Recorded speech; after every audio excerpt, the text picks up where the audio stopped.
اگر آپ نماز پڑھتے ہیں، ہمارے بہت سارے بھائی جب نماز پڑھتے ہیں ان کو یہ بھی پتا نہیں کہ ہاتھ کہاں باندھنا ہے، کوئی نیچے باندھ رہا ہے، کوئی بالکل اوپر باندھ رہا ہے، کوئی پیٹ پر باندھ رہا ہے۔ بھائی صاحب، نہ پیٹ پر ہاتھ باندھنا سنت ہے، نہ ناف کے نیچے سنت ہے، نہ بالکل اوپر سنت ہے، سینے پر ہاتھ باندھنا ہے۔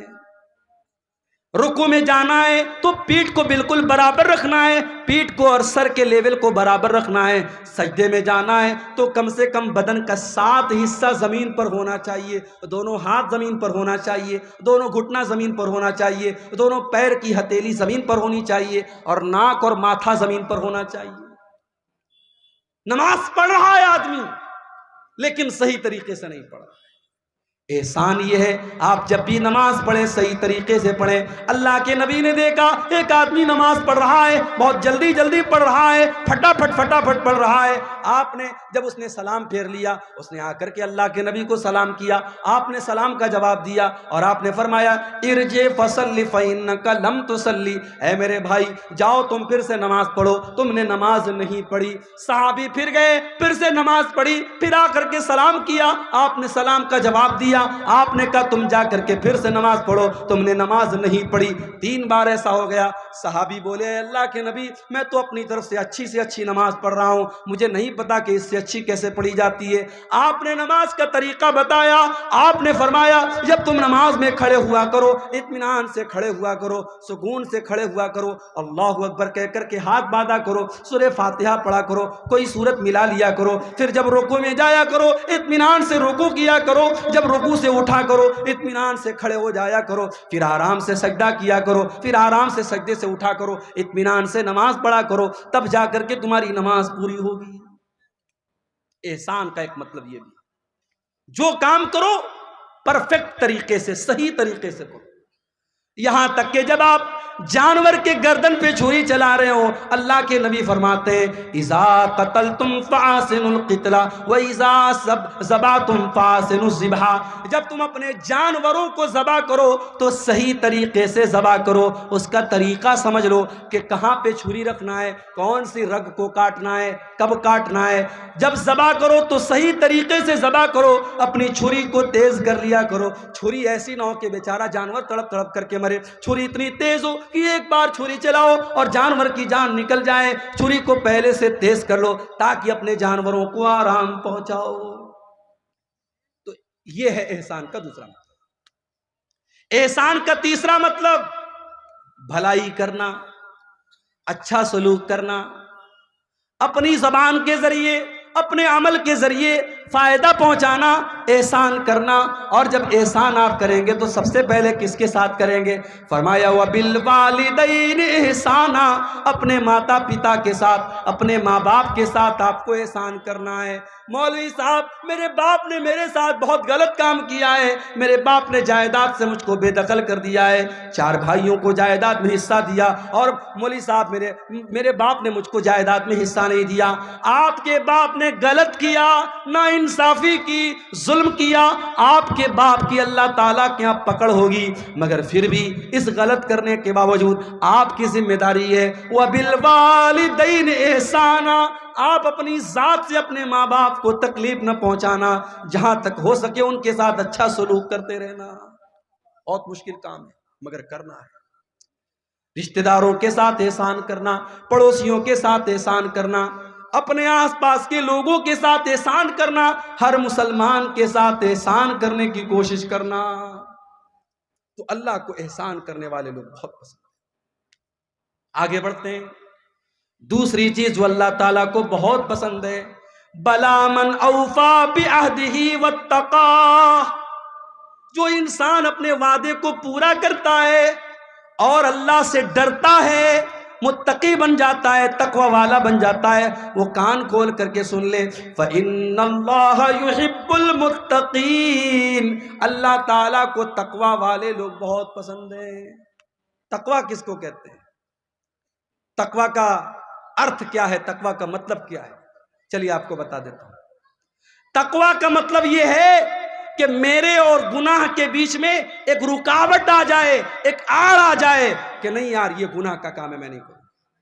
ہمارے اور گناہوں کے بیچ میں ایک رکاوٹ آ جائے، اللہ کا ڈر آ جائے، اللہ کا خوف آ جائے، اسی کا نام تقوی ہے۔ اللہ کے نبی ایک واقعہ بیان فرماتے ہیں کہ 3 دوست تھے جو ایک مرتبہ سفر پہ جا رہے تھے، راستے میں بارش ہونے لگی، پہاڑ کے اوپر تینوں چڑھ گئے، ایک گفا تھی، ایک غار تھا، تینوں غار کے اندر داخل ہو گئے، اچانک ایک بہت بڑا سا پتھر آیا اور غار کا منہ بند ہو گیا، تینوں غار کے اندر قید ہو گئے۔ اب تینوں نے آپس میں مشورہ کیا کہ ہم لوگ تو بہت بڑی مصیبت میں پڑ گئے، اب چلو ہم لوگ اللہ تعالیٰ سے کوئی دعا کرتے ہیں، کوئی ایسا عمل اللہ تعالیٰ کے سامنے بیان کرتے ہیں جو عمل ہم نے اللہ تعالیٰ کو خوش کرنے کے لیے کیا تھا، ہو سکتا ہے کہ اللہ تعالیٰ ہمارے اس عمل کے بدلے ہماری مصیبت ختم کر دے۔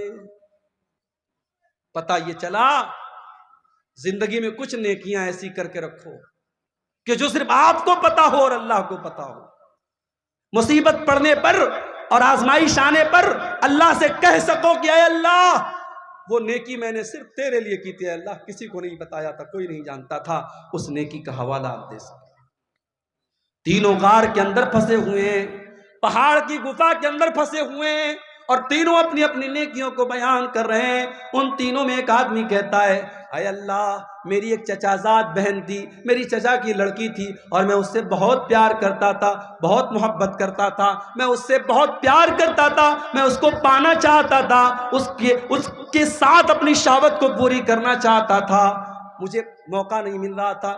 ایک مرتبہ ایسا ہوا کہ گاؤں میں سوکھا پڑ گیا، قحط سالی پڑ گئی، لوگ اناج کے دانے دانے کو ترسنے لگے، وہ چچا زاد بہن، وہ چچا کی لڑکی میرے پاس آتی ہے اور مجھ سے مدد مانگتی ہے، میں کہتا ہوں میں تجھ کو 100 درہم دوں گا یا 100 دینار دوں گا، درہم کا بھی لفظ حدیث میں آتا ہے، دینار کا بھی لفظ حدیث میں آتا ہے، میں نے کہا میں تجھ کو 100 دینار دوں گا، شرط یہ ہے تجھے میرے ساتھ غلط کام کرنا پڑے گا، میری برسوں کی آرزو پوری کرنی پڑے گی، میری ہوس کو بجھانا پڑے گا۔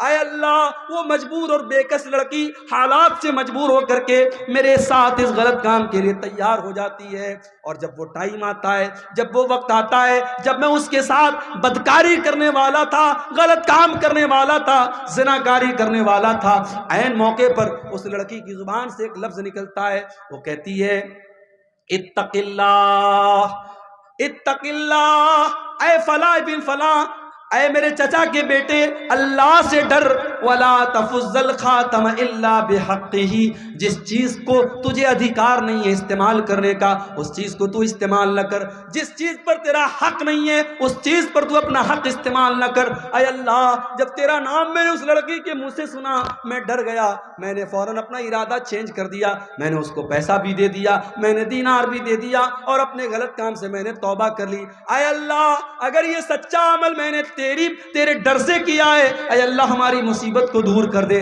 لمبی حدیث ہے، تینوں نے دعا کی، اللہ تعالیٰ نے مصیبت کو دور کر دیا۔ میرے پیارے ساتھیوں تقوی اسی کا نام ہے، تقوی اسی کا نام ہے، ہمارے اور اللہ کی نافرمانی کے بیچ میں اور گناہ کے بیچ میں ایک بیریئر آ جائے، ایک رکاوٹ آ جائے، ایک دیوار کھڑی ہو جائے، اسی دیوار کا نام تقوی ہے۔ اسی لیے بہت بڑے امام پیدا ہوئے ہیں، حضرت امام طلق بن حبیب۔ امام طلق بن حبیب کہتے ہیں تقوی کا مطلب اور تقوی کا ارتھ بتاتے ہوئے کہتے ہیں کہ تقوی یہ ہے کہ تم کوئی نیکی کا کام کرو اللہ تعالیٰ کی روشنی میں کرو، اللہ کی روشنی میں تم نیکی کا کام کرو، اور اللہ کے ڈر سے، اللہ کو راضی کرنے کے لیے کرو، اور کسی گناہ سے بچو تو اللہ کے ڈر سے بچو، اور اللہ کی طرف سے روشنی میں، اللہ کی روشنی میں اس گناہ سے بچ جاؤ۔ اور حضرت ابو ہریرہ اور بعض روایات میں حضرت عمر کا نام آتا ہے کہ حضرت عمر فاروق نے حضرت ابی بن کعب سے پوچھا تھا کہ اے ابی بن کعب تقوی کس چیز کا نام ہے؟ حضرت ابی بن کعب بھی صحابی ہیں، حضرت عمر بھی صحابی ہیں، صحابی سے پوچھ رہے ہیں کہ تقوی کس چیز کا نام ہے؟ حضرت ابی بن کعب کہتے ہیں اے امیر المومنین هل مررت بطریق ذات شوکت، کیا آپ کبھی ایسے راستے سے گزرے جہاں دونوں طرف کانٹے دار جھاڑی ہو، جہاں دونوں طرف کانٹے دار راستہ ہو؟ حضرت عمر نے کہا کہ ہاں ایسے راستے سے میں گزرا ہوں۔ حضرت ابی بن کعب نے کہا ایسے راستے سے اگر آپ گزریں گے تو کیسے گزریں گے؟ حضرت عمر نے کہا اشمر عن ثوبی، اپنا کپڑا سمیٹ لوں گا، اپنے دامن کو بچا لوں گا اور سنبھال کر کے قدم رکھوں گا تاکہ کہیں کوئی کانٹا مجھے چبھ نہ جائے۔ کہا اے امیر المومنین یہی تو تقویٰ ہے، یہی تو اللہ کا ڈر ہے۔ چاروں طرف شیطان کے بچھے ہوئے کانٹے ہیں، خواہشات کے کانٹے ہیں، اچھاؤں کے کانٹے ہیں۔ شیطان نے چاروں طرف کانٹے بچھا دیے اور ان کانٹوں سے اللہ کے دین پر بچتے ہوئے چلتے چلے جانا، اسی کا نام تقویٰ ہے۔ میرے پیارے ساتھیوں، دین کے اوپر چلنا آج کے دور میں آسان کام تو نہیں ہے۔ آپ دین پر چلیں گے، دنیا آپ کا مذاق بھی اڑائے گی، آپ کے ماں باپ بھی آپ کے خلاف ہو جائیں گی، آپ کی بیوی بھی آپ کو تانا مارے گی، آپ کے سماج میں بھی آپ کو لوگ بہت برا بھلا کہیں گے، مگر آپ کو تقویٰ کے راستے پر چلتے چلے جانا ہے۔ جو صحیح ہے، جو اللہ کی نظر میں بہتر ہے، جو اچھا ہے، ہمیں وہی کام کرتے چلے جانا ہے۔ ارے پبلک کو خوش کرنے کے چکر میں نہ پڑو، پبلک تو کبھی آپ سے خوش نہیں ہوگی، لوگ تو کبھی آپ سے خوش نہیں ہوں گے۔ جب آپ مر جائیں گے، جب آپ کا انتقال ہو جائے گا، آپ کی قبر پہ جب لوگ مٹی دینے آئیں گے، لوگ کہیں گے یار بڑا اچھا انسان تھا، بڑا نیک انسان تھا۔ لوگ آپ کی تعریف آپ کی زندگی میں بہت مشکل سے کریں گے۔ میرے پیارے ساتھیوں، لوگوں کو خوش کرنے کے چکر میں نہ پڑنا، اللہ کو خوش کرنے کے چکر میں پڑنا۔ اسی